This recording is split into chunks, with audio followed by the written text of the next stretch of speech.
Hello, everyone's. I am here for my review of Real Housewives of Potomac Season 5, Episode 4. If you're new to my channel, welcome. If you're returning, you one of my peoples, welcome back.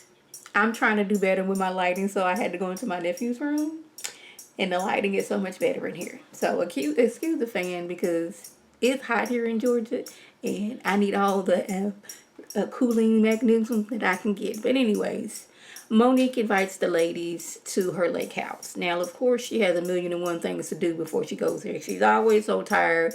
Yeah, she's always putting more onto her plate. You know, she got to take the child to get his shots and go to the vet. She got to take the kids from here to there. She got to make sure Chris gets his golf club because he's going to be golfing this weekend. She got to stock the fridge. She got to go to the lake house and make sure that it's cleansed and make sure all the bedrooms are right. She got to come back home, play with T'Challa. She got to go over there and make sure the baby's straight. She got to go over to make the kids straight. You know, she got all those things that she has to do.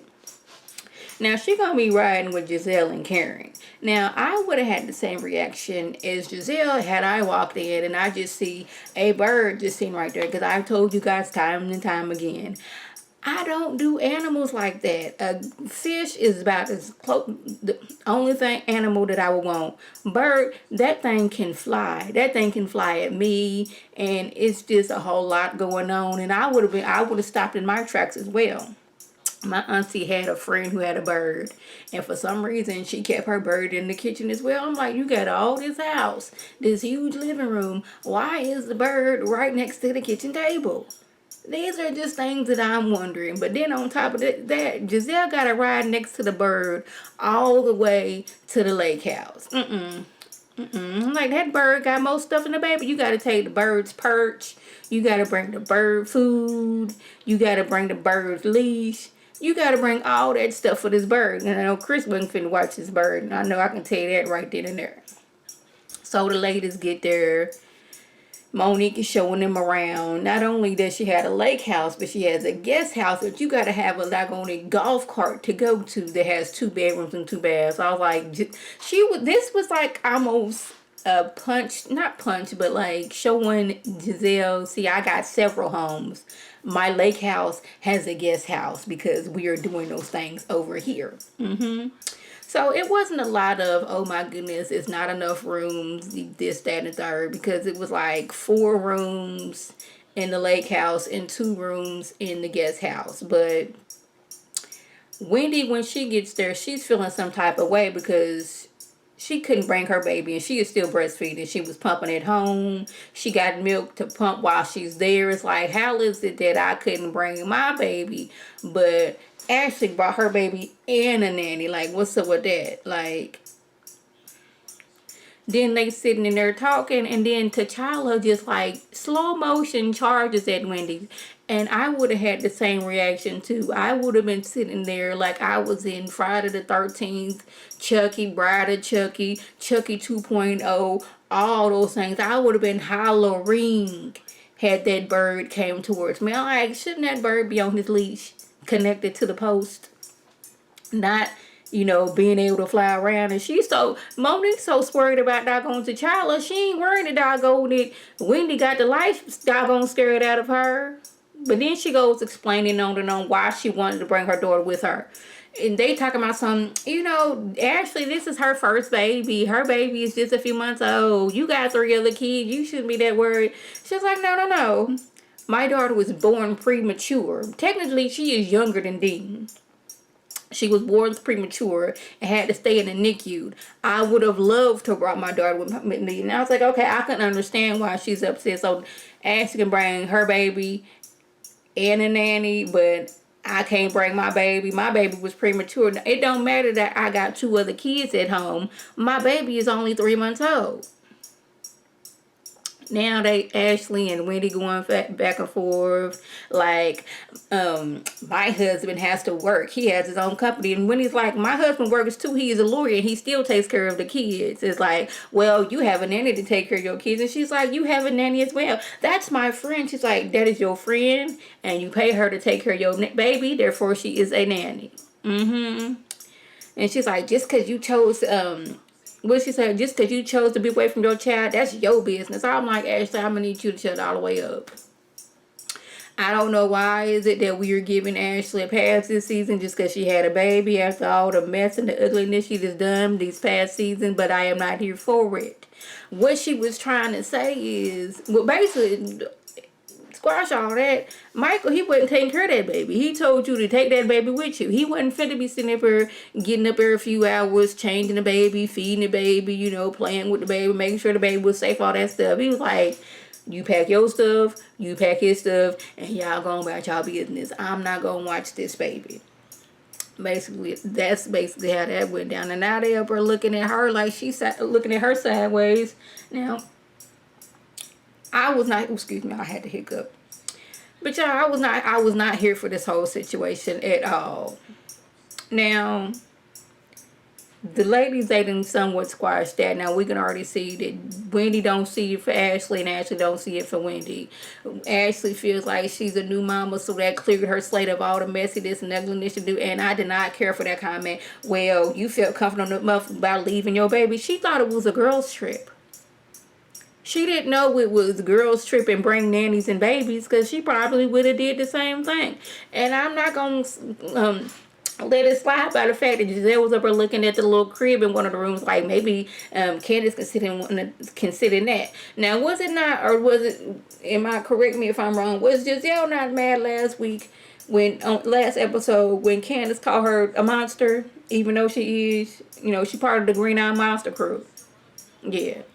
So, I don't know the rules of being shady or being messy towards somebody or reading somebody, but Giselle feels that if I'm being messy towards you this way, you should keep your messy and shadiness towards me this way, not bring it up or down. I gave you a little pinch of messiness. You bashed me over the head with your messy and shadiness, and I was like, I thought when we being messy towards each other, being shady towards each other, and reading each other, all rules go out. There is no rules. You say something, I'm going to say something that hurts you even more. But anyways, Candace, she, you know, since Giselle was being a hypocrite, I didn't really care about her feelings. But, you know, Candace, she is on this whole new thing. She's like, I apologize for the things I said and all this, that, and the other. And I've noticed something this season. Even though it's been a few times that Candace has, you know, spoken up and said something and told a few of the girls to shut up, she is not letting them take her like she used to. Now, you know, Candace would have been all up in somebody's face, hand all up in somebody's face few seasons back, but she is learning, and I think that's what Giselle is having an issue with. I want you to bring that, I want you to be rah and extra, so I can be like, girl, you see how Candace is acting? Candace acting too childish. Candace doing A, B, C, and D, and she's not giving Giselle that, and Giselle can't handle that. She wants somebody to come back at her, and then she can play victim. But y'all, this dinner was something else. Like, this whole trip was basically like we've changed over the years since we know each other. And y'all, I'm feeling like a floating head because I got this mini tripod, and it is basically, I'm trying, y'all. Just work with your girl. Again, apologize for that, fan. It is hot here in Georgia. But this dinner was something else. It was like we've changed over the years, so let's get to know each other all over again. And it was going all over the place. It was basically throwing shots at each other. Because Candace, she starts off how she was like one of the only brown girls at her school. And Ashley asked, is that why you took up African American studies in college? And she was like, yeah. But I don't know, out of nowhere, Giselle was like, is that why you got a nose job?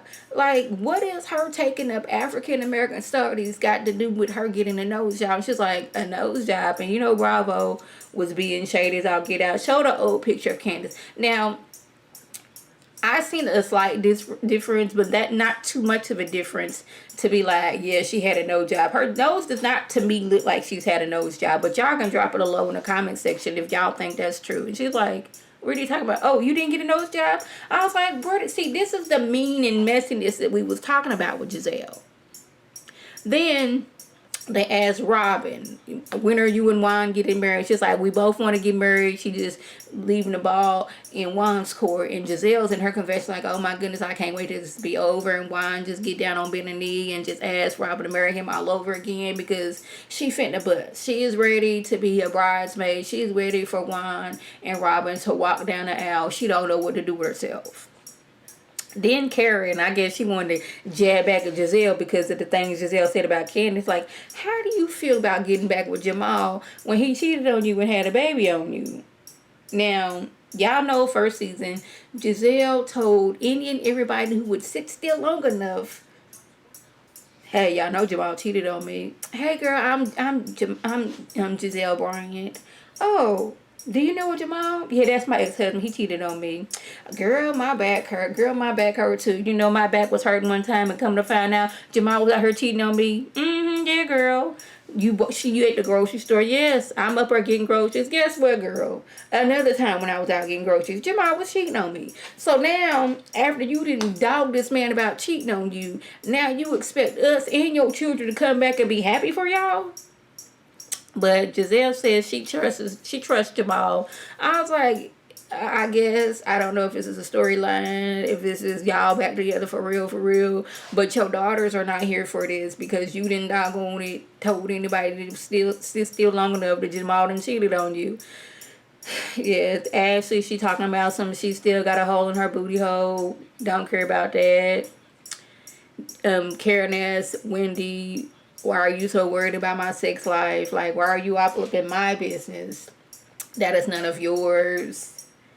Wendy and Ashley, they get into it again, and now they want Wendy to apologize to Ashley for the way she came at her. And she was like, no, because when I came at her, that's how I felt. And I still feel that way. So therefore, I'm not going to apologize. I am tired of this whole, you should apologize for which I felt like this at the time. I felt, how come I couldn't bring my baby? My baby younger than your baby. Yes, I have 2 other kids, but this is a 3-month-old baby that I had to leave behind because I thought this was a girl's trip. I didn't know we could bring nannies. I didn't know we can bring our babies with us. So therefore, this is how I felt at the time. And I'm not going to apologize how I felt. And I understood that if I'm feeling some way at the time, I'm not going to apologize for how I'm feeling.